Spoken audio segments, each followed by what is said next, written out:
네, 반갑습니다. 제이 선생님이고요. 이제 오늘은 유니버셜 웨이트 입문자용 하는데 우리 첫 시간에 타로는 점인가요? 하면서 타로라는 도구에 우리가 주파수를 집중함으로써 흘러가는 보이지 않는 무의식과 에너지를 타로 카드라는 도구를 통해 투영을 해서 우리는 타로 리더예요. 통역가, 번역가, 이제 통변가라고 봐야죠. 자, 그래서 오늘은 타로 카드 작동 원리부터 시작해서 이제 타로 카드 기본 상식 이렇게 마무리를 하고 다음 시간에 타로 실전 이렇게 들어가도록 할게요. 자, 타로 카드 작동 원리 1편은 제가 영상 링크에 타로는 점인가요? 하는 파트에서 아래에 링크 달게요. 그 파트에서 어떤 기본적인 원리들은 다뤘거든요. 한번 볼게요, 선생님. 어떤 원리들이 있는지. 오늘 얘기 귀담아 들으세요. 저에게서 오늘 재밌는 얘기들 많이 들으실 겁니다. 자, 타로 카드는 종이일 뿐이다 말씀드렸죠. 이것에 대해 의구심이 있으시면 타로는 점인가요? 하는 링크 가서 들어보시면 됩니다. 이 타로 카드는 종이에요. 종인데 어떻게 해서 도대체 타로가 사람의 인생에 대해서 보이지 않는 어떤 사람의 속마음, 그 다음에 뭐 주변 분위기 이런 에너지들을 읽어낼 수 있느냐. 자, 어떤 사람에 대해서 생각합니다. 우리 아저씨에 대해서 한번 생각을 하고 있는데 내가 그 사람 어떤 마음인지 속마음인지 궁금하다 이렇게 생각을 했을 때 딱 집중을 해서 그 사람의 속마음에 포커싱이죠. 주파수를 맞춰서 그걸 타로카드라는 도구에 투영을 해서 읽어내는 거예요. 그러면 그게 어떻게 가능하냐. 주파수를 맞춘다, 동시성이다 이렇게 얘기를 하는데 먼저 의식, 잠재의식, 무의식의 순환고리 이렇게 한번 볼게요. 자, 저기 서점 보이시죠, 선생님? 책방이에요. 선생님, 저는 책 보는데 지금까지 1억 원을 넘게 썼어요. 진짜 농담이 아니고. 제가 그 서점에만 가면 그 마약에 취한 사람이 그 마약 종류별로 이렇게 막 진열되어 있는 거 보는 그런 어떤 그 독서광이에요, 선생님. 독서광인데 이 아기 때부터 그래서 제이한테 물어봐. 저 잡학사전 같은 거 있잖아요, 선생님. 잡학사전. 요새는 안 그래요. 제가 홈카페 오고 제일 많이 힘들어서 사실 어떤 의미에서는 홈카페를 왜 그만두려고 했었던 것 중에 이유 중에 하나가 저는 독서를 많이 하는 사람이거든요.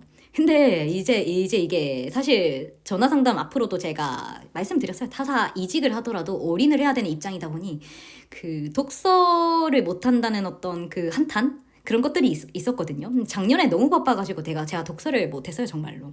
그래서 이렇게 사는 것이 맞는 것인가 하는 어떤 회의감이 왔던 건 맞아요. 근데 제가 이 책을 보면 흥분을 해, 선생님. 약간 뽕에 취한 것처럼 흥분을 하는데 정말 책을 좋아해요.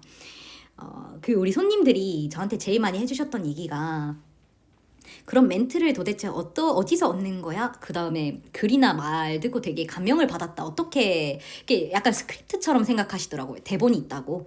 전혀 아니에요. 늘 말씀드리지만 저 진짜 화면만 늘 보고 얘기해요. 제가 제일 싫어하는 게 대본 보고 말하는 거예요, 선생님. 저는 예를 들어 나중에 훗날 많은 사람들 앞에서 강연을 하라고 하더라도 대강 이런 얘기를 해야 되겠다 하는 그런 생각 정도 있을까? 저는 절대로 선생님 대본 쓰고 말하는 거 좋아하지 않습니다. 첫 번째 이유, 그 틀에 갇혀요. 말이라는 틀에 갇히고 두 번째 이유, 뭐든지 선생님 좌뇌와 우뇌의 작동 원리인데 좌뇌는 한계치지만 우뇌는요, 선생님. 그 사람과 선생님들이 지금 제 얘기가 귀에 쏙쏙 들어온다면 그 이유가 뭘 것 같아요, 선생님?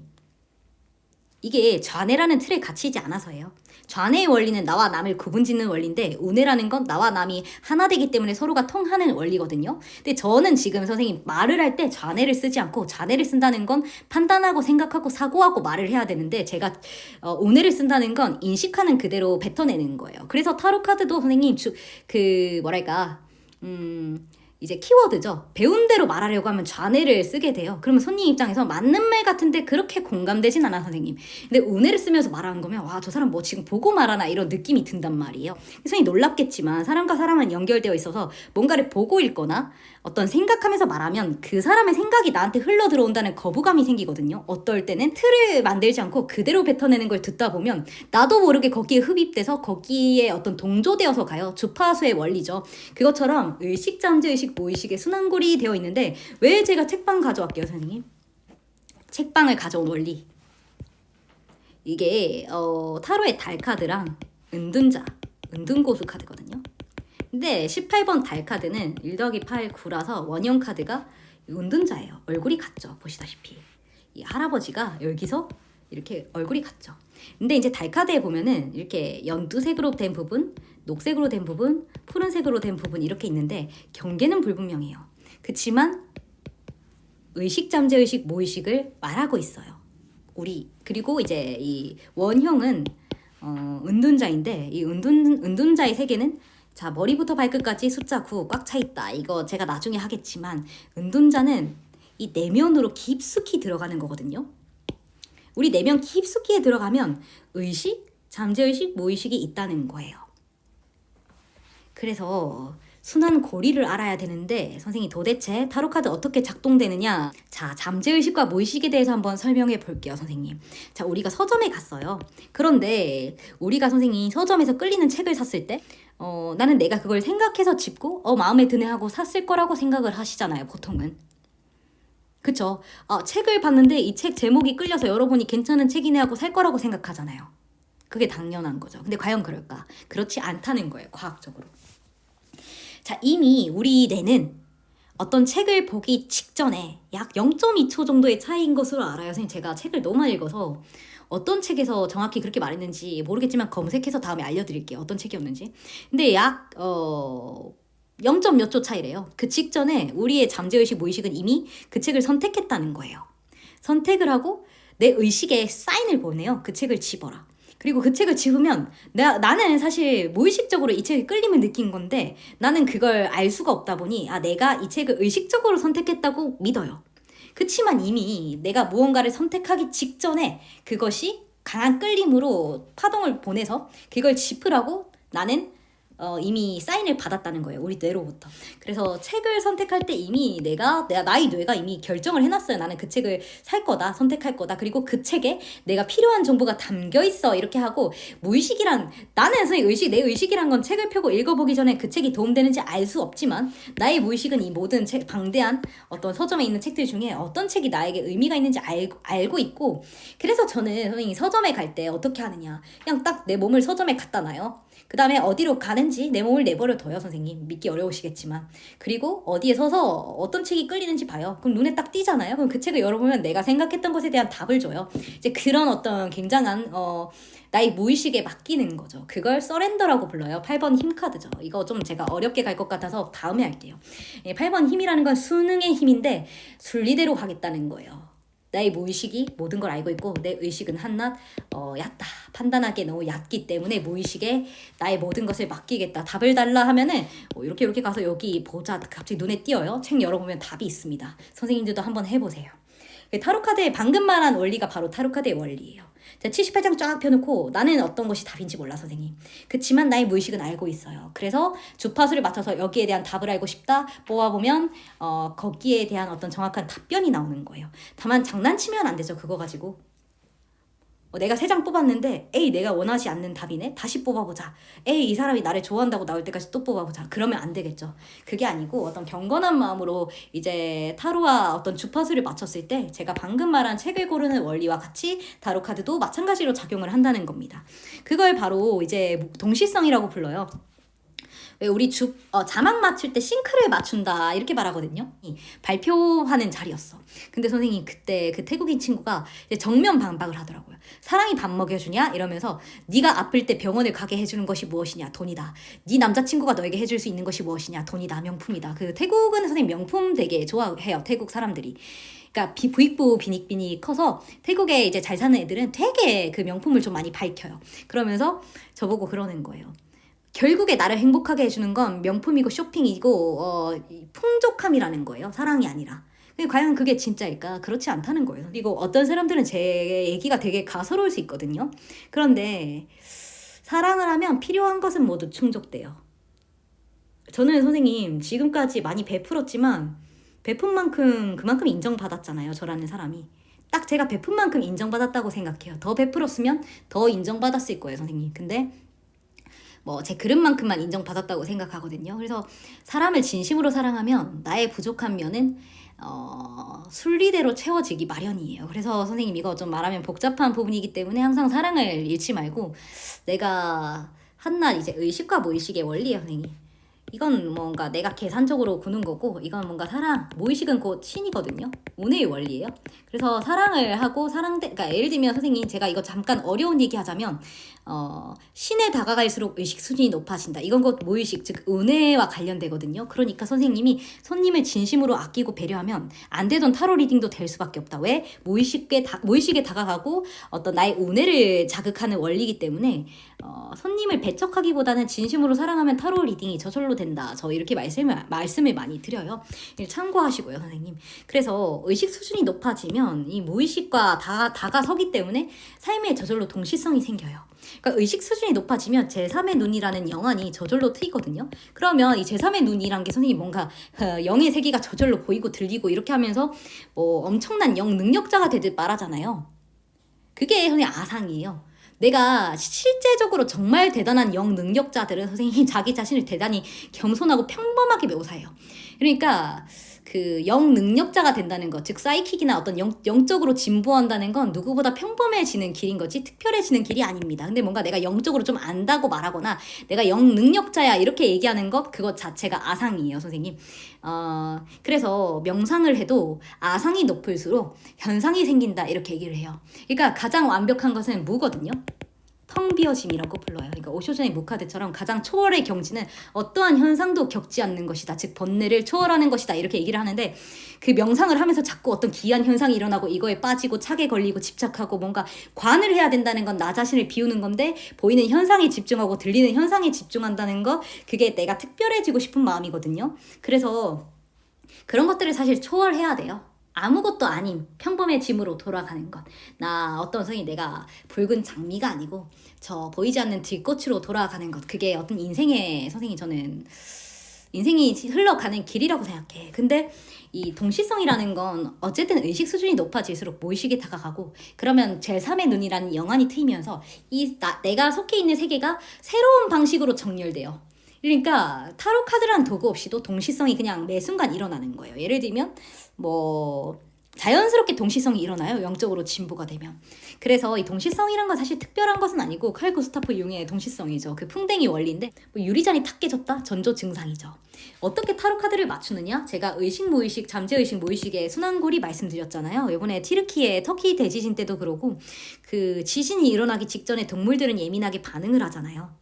감각기관이 예민하기 때문에 미리 알고 동물들이 대피하고 기현상을 일으키잖아요. 그래서 자연현상에 집중하면, 그래서 정리를 하자면 이런 동시성의 원리가 곧 우리가 책을 선택하기 전에 이미 우리 무의식은 어떤 책에 끌림을 느낄지 답이 있는 책을 이미 우리 무의식은 알고 있고 잠재의식이 그걸 선택하게끔 유도를 하듯이 타로 카드도 마찬가지예요.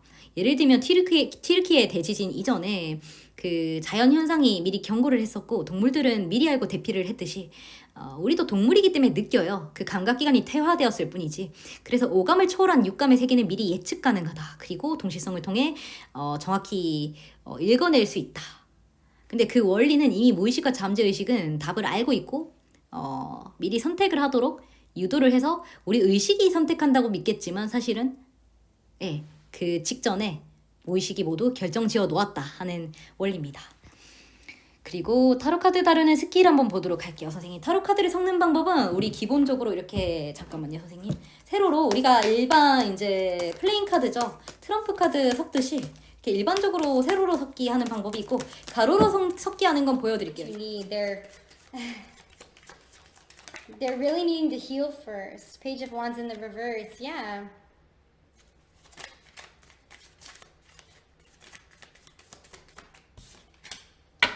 Eight of Pentacles in the reverse.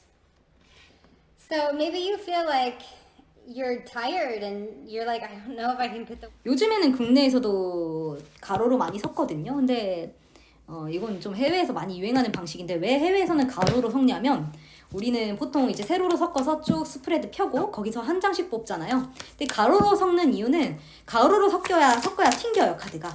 타로 해외식 제너럴 리딩은 튕긴 카드를 읽어요.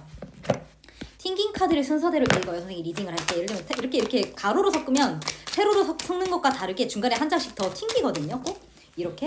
그럼 제가 지금 지금 제가 팅킹 카드를 읽어보면 첫 번째 팅킹 카드가 14번 인터그레이션이고 지금 밑에 두 장 팅킹 카드가 참여, 손 내미는 카드랑 붙잡는 카드예요.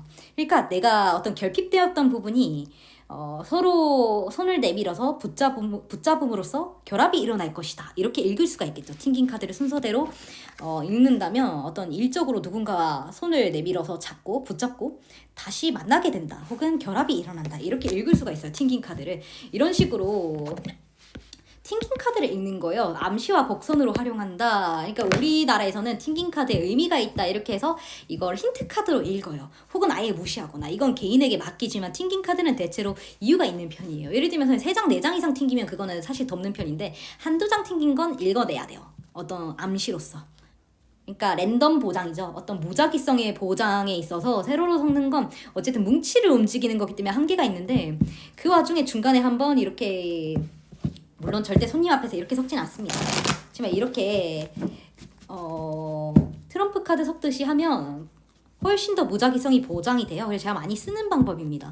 뭐 절대로 이렇게 섞어야 돼 저렇게 섞어야 돼 하는 건 존재하지 않아요. 다만 태도가 가장 중요하다. 이렇게 섞지 말라는 건 어떤 타로 카드를 경박하게 다루지 말라는 경고성 어떤 가르침이라고 생각하고 첫 번째. 두 번째는 또 손님 보기 안 좋다는 거예요. 사실 경건함이 중요하죠, 선생님. 타로 카드도 어떤 의미에서는 퍼포먼스니까 경건한 어떤 가짐을 보여주는 게 중요하고 그리고 저는 그렇게 생각해요.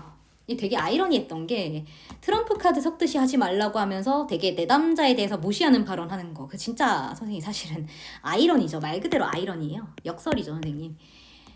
손님을 무시하면서 섞는 방법은 또 되게 뭐 이래야 돼 저래야 돼 그 아무 의미 없습니다. 그러니까 제일 중요한 건 상대방에 대한 진심 어린 존중이 있다면 어떻게 타로를 섞어도 사실 무방해요. 뭐 발가락으로 타로 카드 짚고 이런 거 아닌 이상에는 어떻게 섞어도 상관없습니다. 다만 태도가 중요하다 말하려는 건 상대방을 대하는 나의 태도, 타로 카드를 존중하는 나의 태도, 나의 직업의식을 존중하는 것 이런 것 태도가 중요한 거지 섞는 방법이 중요한 게 아니에요. 섞는 방법은 그냥 기술적으로 나에게 더 유리하면 돼요. 그리고 이렇게 하지 마라 저렇게 하지 마라 해놓고 손님에 대해서 비아냥대고 하는 게 제일 보기 안 좋습니다. 그러니까 뭐 섞는 방법은 내가 편할 대로 하시면 돼요. 다만 마음을 경건하게 해야 되고 단순히 타로를 경건하게 하는 거 의미 없어요.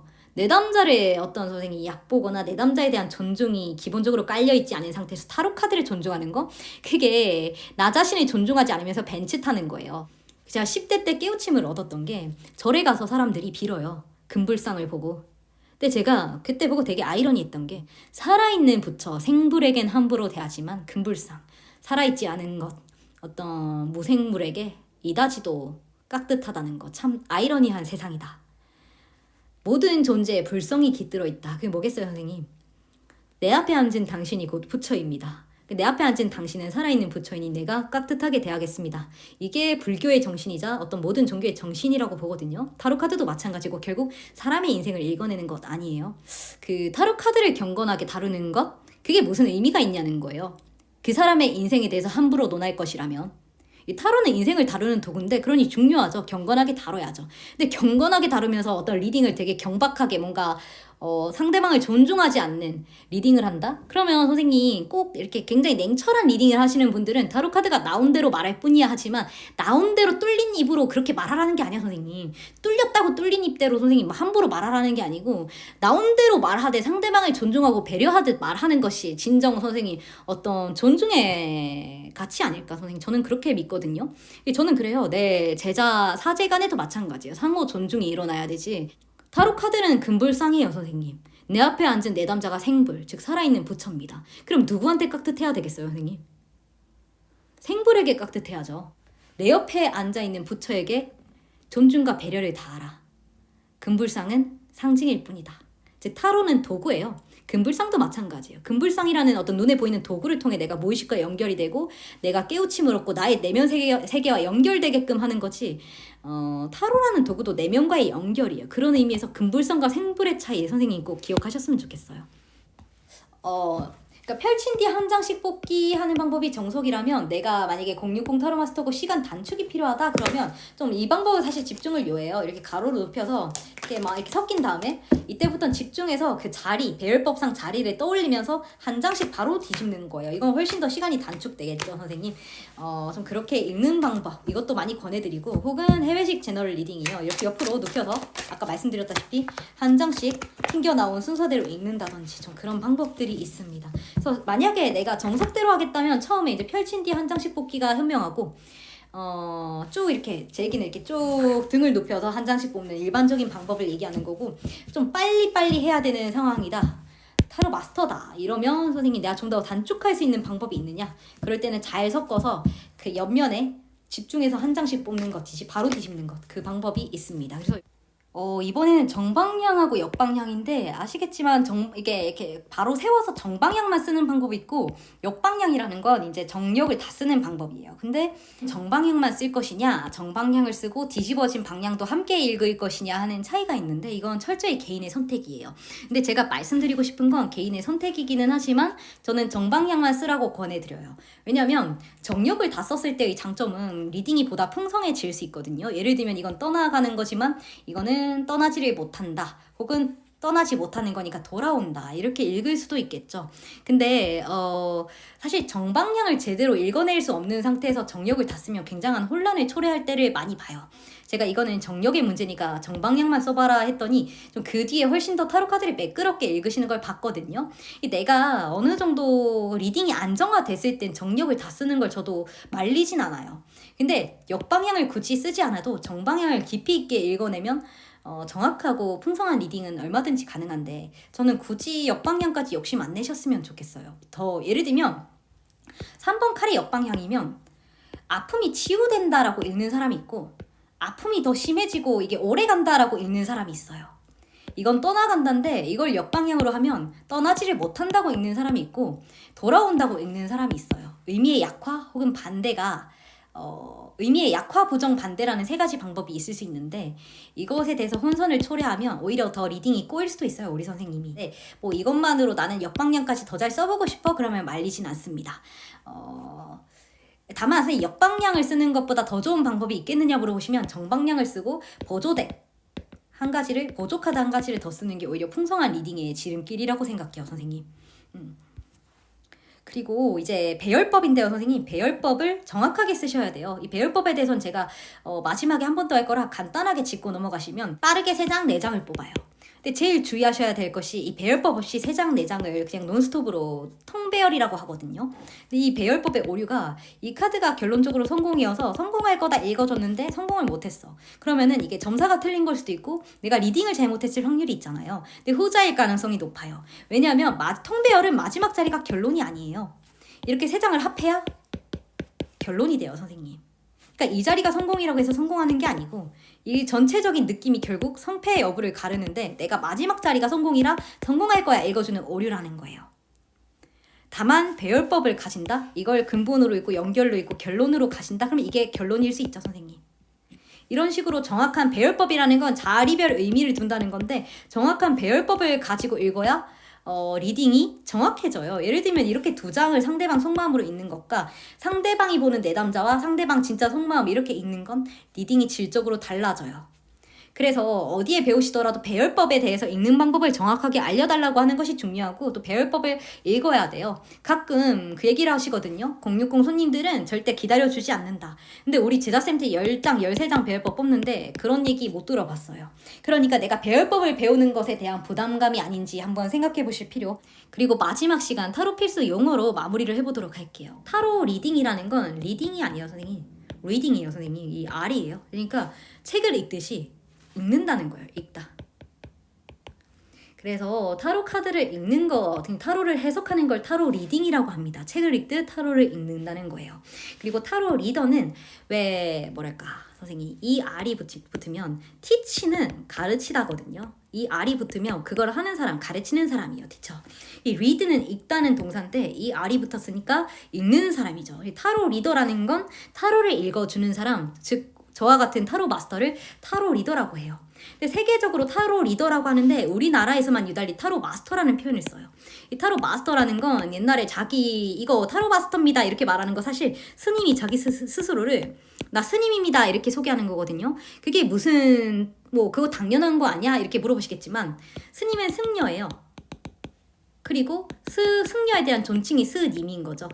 우리가 죄송해요 선생님 좀 비약하지만 스놈이라고 안 하잖아요. 스님이라고 하잖아요. 승려를 높이는 걸 스님이라고 해요. 승려를 얕잡아 보는 걸 중이라고 하죠. 저 스님이 보시는 거 알겠지? 승려가 맞는 표현이고 이제 좀 존칭이고 약간 깎아내리는 말이다. 타로 리더도 마찬가지예요. 타로 리더가 좀 제대로 된 표현이고 좀 타로 리더를 존칭을 하는 걸 사실 내가 타로를 좀 어떤 의미에서 잘 다루는 숙련자다 이런 의미에서 타로 마스터라는 표현을 쓰기 시작했는데 사실 좀 나 스스로를 스님입니다 이렇게 표현하는 거랑 매 한 가지라고 보시면 돼요. 이 정확한 표현은 타로 리더고 내가 타로 마스터라고 말하는 건 국내에선 상관없어요. 해외 나가서 내가 타로 마스터입니다 이렇게 말하면 좀 곤란할 수 있습니다. 타로 리더가 보다 좀 뭔가 좀 세계 보편적인 표현이다. 타로 리더 이렇게 표현하시면 되고 내담자와 상담자라고 하는데 사실 내담자님, 상담자님 어느 것도 관계없다고 봐요. 근데 이제 제가 상담 선생님께 직접 어떤 상담 철학을 배우신 선생님께 직접 여쭤보니까 이 내담, 즉 상담을 온 내방자를 내담자라고 하고 이제 손님이죠. 내담자라고 하고 상담을 해주는 사람을 주로 상담자라고 말하는 편이다 이렇게 말씀을 하시더라고요. 그래서 손님을 상담자라고 하시는 분들도 있고 내담자라고 하시는 분들도 있지만 굳이 둘 중에 택하신다면 저는 내담자님 이렇게 부르는 게 좀 더 좋은 표현 아닐까. 이건 개인적인 생각이에요 선생님. 그러니까 내가 상담자고 상대방을 내담자다 이렇게 하시더라고요. 근데 이거는 뭐 누가 어떤 표현을 쓰건 자기 개인의 선생님 자유라고 생각하고 굳이 말하자면 내담자가 많이 활용되는 방법이다, 표현이다 이렇게 해보시면 돼요. 이 타로 덱이라는 건 78장의 타로 카드 뭉치를 타로 덱이라고 합니다. 그리고 셔플한다는 건 섞는다는 거예요 선생님.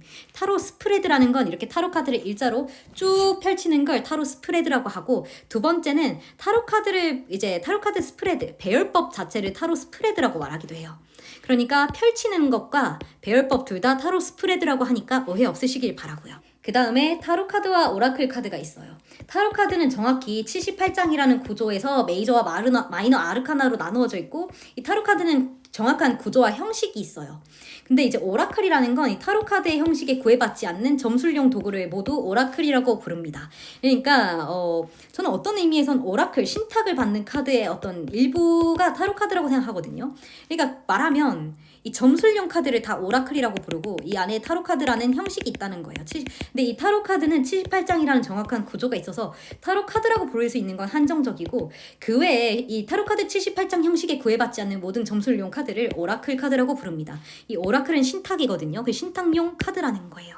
좀 그렇다 이렇게 보시면 되고 유니버셜 웨이트와 테마덱이 있는데 이 웨이트라는 타로가 요즘 현대 타로 즉 모던 타로의 어떤 기본이다 이렇게 보시면 되고 그러니까 모든 타로 카드다 이렇게 부르는 건 사실 이 웨이트가 기조라고 보시면 돼요. 가장 기본되는 타로가 웨이트고 이 웨이트나 어떤 클래식 타로 어쨌든 타로 카드를 각종 테마 무슨 뭐 반지의 제왕, 왕좌의 게임 뭐랄까 뭐 호빗 갑자기 왜 이렇게 나오지? 이 테마덱이라는 건 예를 들면 19금, 연애 혹은 판타지 그 다음에 다크, 고딕 뭐 이런 식으로 각종 테마를 가지고 이 타로 카드를 좀 변형해서 만들었다는 거예요. 이 보시면 가장 기본이 되는 웨이트 타로를 고양이 테마로 했고 웨이트라는 덱이 모던 타로 즉 현대 타로의 가장 기초거든요. 근데 그 전에 타로가 없었느냐 그게 아니고 클래식이라는 건 고전이라고 해요. 그러니까 그 이전에는 이미 즉 클래식 마르세유 계열의 특징은 연인 카드의 3명이 나오고 8번과 11번이 웨이트와 달리 뒤바뀌어 나와요. 이런 카드 덱을 발견한다 클래식 계열이다 이렇게 보시면 됩니다. 그리고 뭐 진리의 타로라든지 지금 이거 써낸문이라는 타로인데 이런 카드들이 역시 토트 타로 계열을 따라가요. 그러니까 웨이트가 기본이 아닙니다. 근데 웨이트대로 읽으면 의미가 약간 달라져요. 그런 부분들 유의를 하셔야 됩니다. 그래서 이게 웨이트 계열인지 혹은 클래식 계열인지 좀 유의하실 필요가 있고 이 모던 타로, 현대 타로는 20세기 이후에 발행된 웨이트 타로가 기본이다. 이렇게 현대식 타로고 그 이전에 뭐 마르세유 같은 좀 클래식 타로들이 있었다. 요 정도 아시면 되고 이건 사실 타로 하시다 보면 자연스럽게 알게 돼요. 이런 거 모른다고 선생님 타로에 지장 없다 이렇게 보시면 돼요. 다음 시간에 타로 카드 실전 어떤 식으로 타로를 읽으면 되는지 그런 것들 위주로 조금 더 보고 타로 카드 이론으로 넘어가도록 하겠습니다.